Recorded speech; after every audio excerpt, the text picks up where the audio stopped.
Welcome to Black Tie Kitchen. My name is Dennis, and in this episode I'm going to show you how to make a very simple Spanish flan. So what are we going to need? We're going to need 8 eggs. We're going to need 1 3/4 cups of sugar. We're going to need 2 cans of evaporated milk, 1/4 cup of cognac or rum, and 2 teaspoons of vanilla extract. We will also need an 8x2 pan and a bigger pan to fit it in, because we're gonna fill it up with water. So the first thing we need to do is we need to go to the stove, because we're gonna heat a cup of sugar in this pan and we're gonna coat it. So we need to put this over a very low heat. Let's get some light in here. We're gonna put a cup of sugar.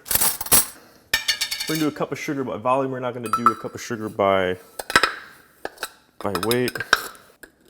That's about a cup of sugar there.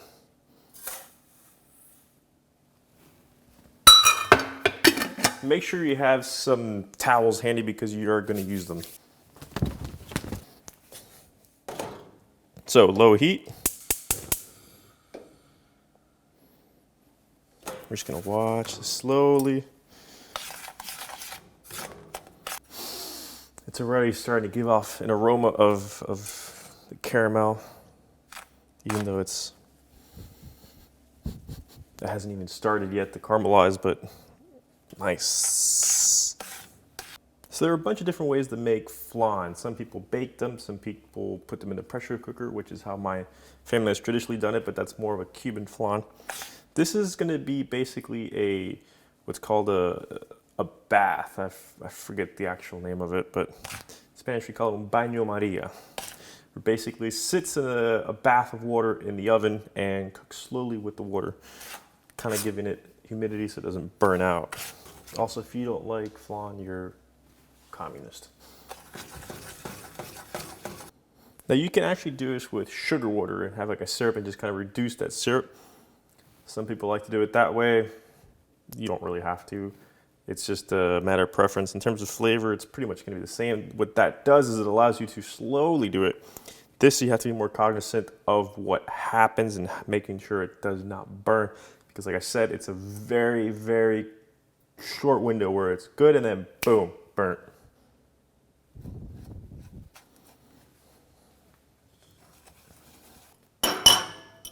And make sure you don't spill any sugar anywhere, because nobody likes ants. As you can see, it's starting to really melt, kind of get that caramel color. Just gonna let it slowly do its thing. I feel like I'm making rock candy over here. Do not, under any circumstance, touch that, because it is piping hot. And since it is caramel, it will stick and it will not come off your finger. You will have a burn like no other. And that's no joke. It's hotter than guava.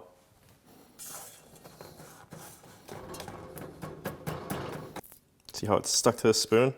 That's how it would stick to your skin.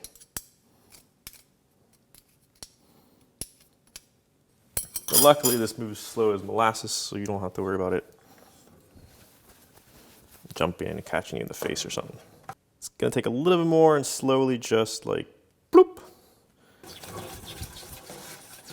If you have little kids, do not have them help you during this step, because this is dangerous. Also, if your spoon falls in, do not attempt to retrieve it. Get some tongs. Like I said, this is hot. See, we're starting to get that nice caramel color.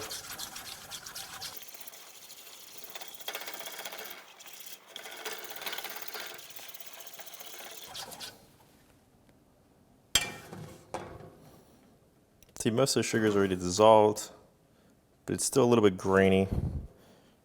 We're going to get it to a little bit darker color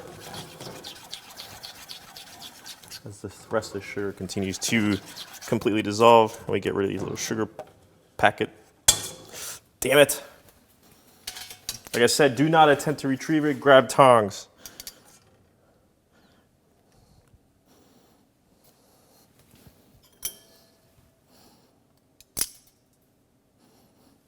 And if you don't want ants, put it in the sink. Like I said, remember, it's very hot. Don't attempt to touch it.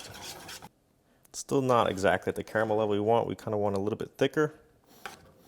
So if you can see the smoke, what's happening is it's letting off any of the water that was in the sugar and was in the mixture just from naturally occurring. And pretty soon it's going to be where we want it to be. As you can see, it's sticking up. Make sure it's on low. You don't want to rush this part.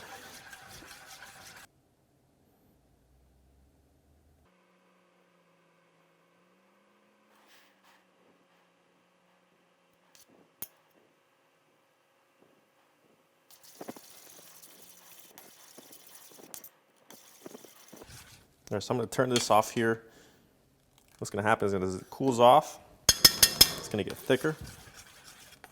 But this is the color that I want our caramel to be. As this has been cooling for probably like 2 minutes, you can see how much thicker it has already gotten. So I've been going around the walls, covering the walls of the pan. And look how much thicker that is. What you want to do is you want to make sure it's somewhere flat so that it gets nice and even across the whole thing. So we're going to shimmy it a little bit, make sure. We're going to set it on our pan on our countertop. Remember, this is extremely hot. Do not touch without gloves. So we've set that down on top of our pan, and we're going to go ahead and start mixing the rest of our custard. So we have 1 egg in here already because I dropped an egg. We need 3 eggs and 5 egg yolks. So we need to separate them, but we're going to keep those egg yolks because we can use them for something else. So we have this here, separate 2 more eggs. Of course, this egg white is being difficult.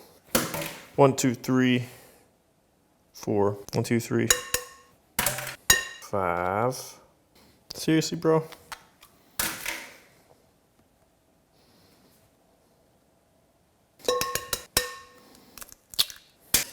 All right, so we have these eggs here. We're going to set these egg whites aside. We're going to leave them at room temperature because we're going to use them for something else, another recipe. So we have our cans of evaporated milk. Thank you for the can opener.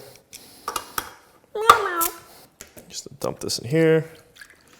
So we need to open it all the way. Make sure you shake it well. It's like it says shake well.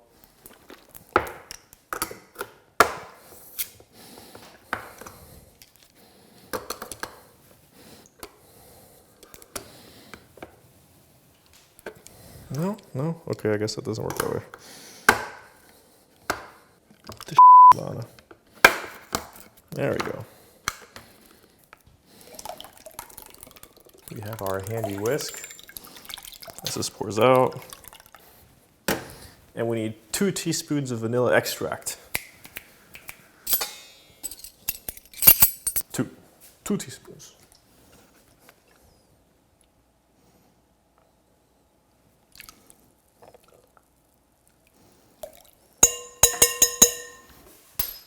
So before I start whisking this, I'm going to preheat the oven to 350, and I'm also going to set some water to heat up on the stovetop because we're going to need that for our bath.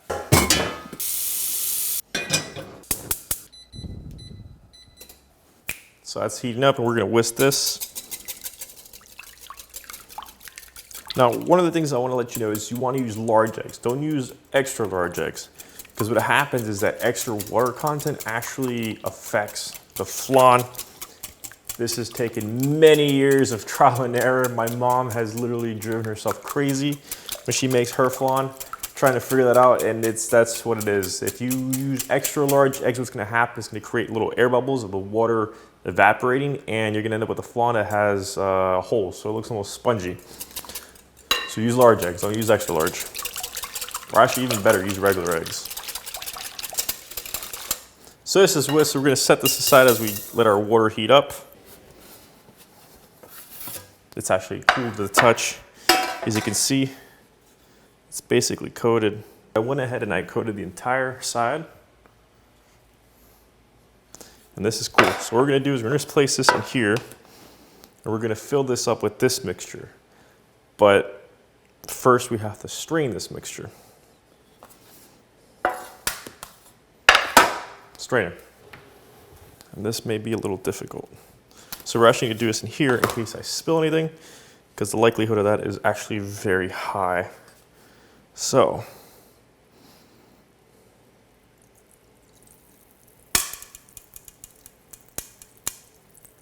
you hear that crack, and that's the caramel. That means it wasn't cooled off enough.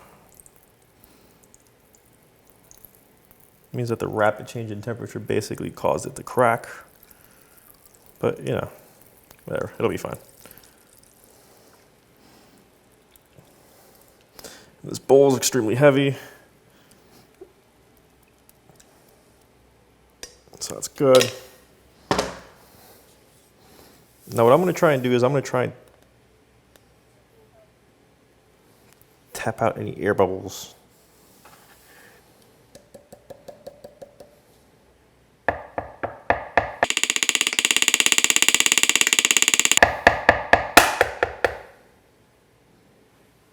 I don't know what that loud noise was, but I think I cracked something. Hopefully it wasn't my bone. So we want to fill this up to about halfway of this bigger container. What I'm going to do is I'm going to push this to the side, so I have a little bit more area to work with. A lot easier to see where the water comes up to. So halfway up. Yep, it's about halfway. Make sure you have enough water. You don't want to end up with too little water. Then you end up using cold water, and that's just going to cause a whole bunch of problems because of the temperature change and the caramel and all that stuff. So just make sure you have enough water. As you can see, that caramel that we had, this is from the earlier part. Look how hard that is. So what you do with this is just stick it, water for a while, hot water, it'll come right off. Put this in the middle and take this over to our oven.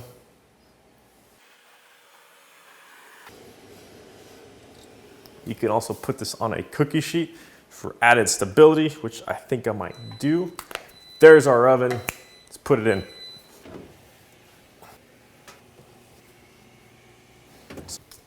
So I set a timer for 45 minutes. We're going to check it then to see if it's cooked. We don't want it to overcook because a burnt flan is never fun. Remember, if you put a knife in it and pull it out from the center and it's got residue on it, leave it in for a little bit more. It's still got some time to go.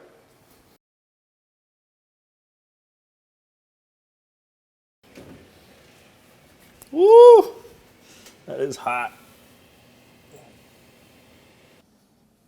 So this is really hot, but we need to get this out of the water. So what I'm going to do is I'm going to grab my tongs. Going to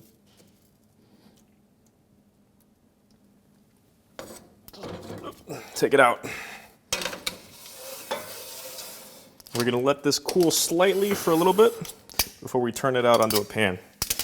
And just dump this thing.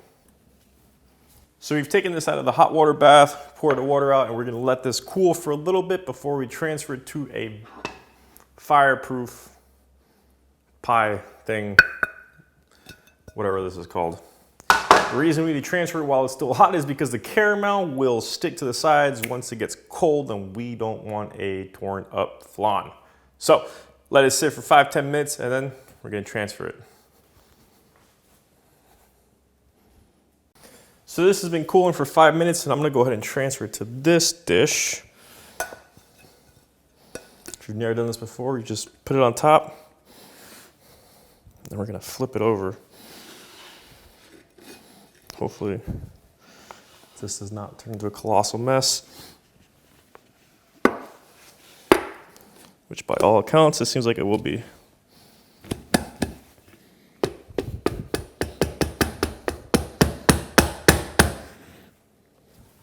It's not coming out.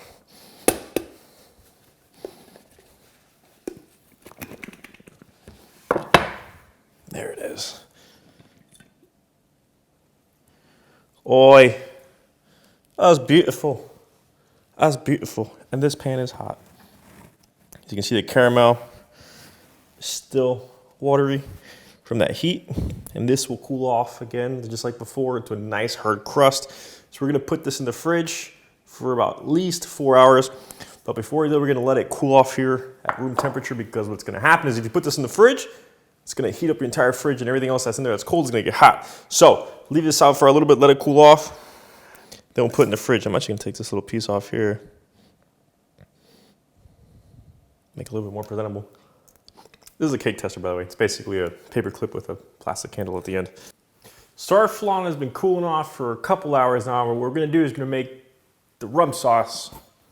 Really just gonna heat up some rum. So let's get a 1/4 cup of rum. Like a cake.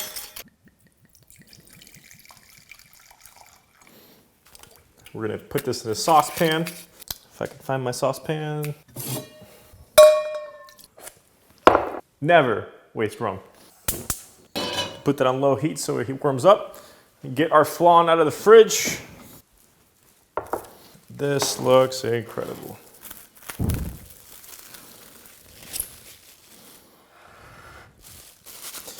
Now I have to admit, I forgot to add the sugar when I mixed it.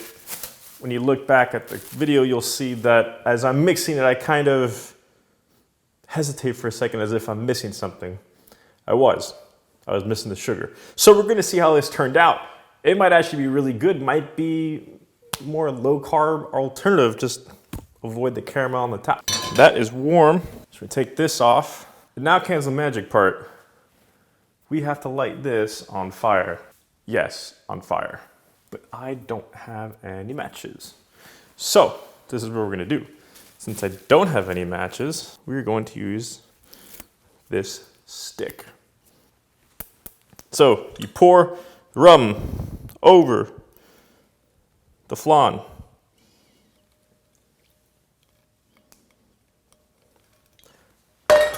Let me get my fire extinguisher.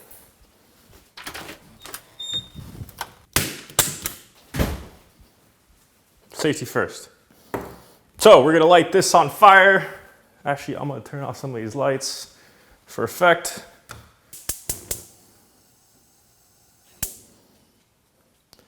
Dun, dun. I feel like the guy from Lord of the Rings. And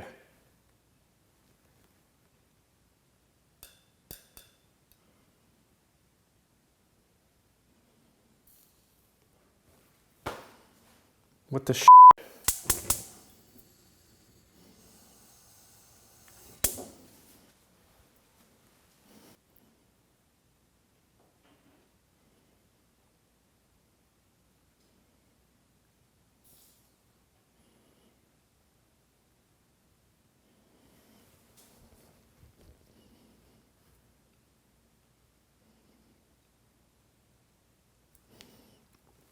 All right, this isn't working. I'm gonna get a torch.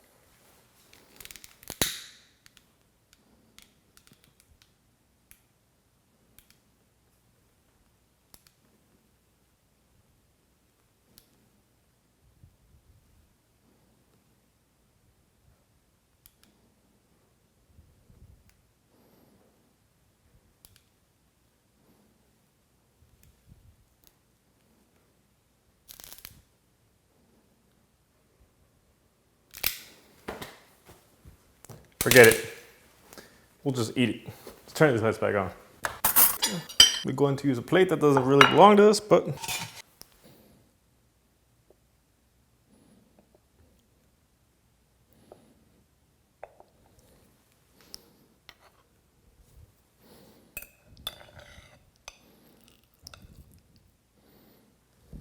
well, it sure does look pretty. Look at that.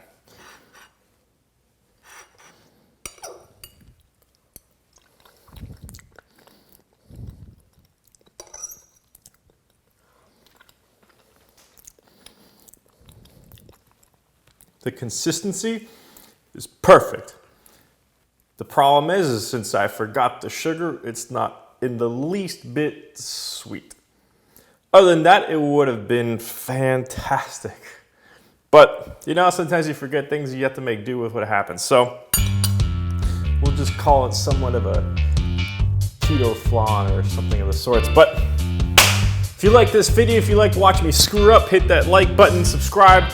Check out the ingredients below and the directions. Check out the Instagram page, Facebook, all that stuff. Leave your comments below. Let me know how else you'd like to see me screw up some more recipes or some recipes you'd like to see me try and screw up. My name is Dennis with Black Tie Kitchen. Until next time, remember, eat well.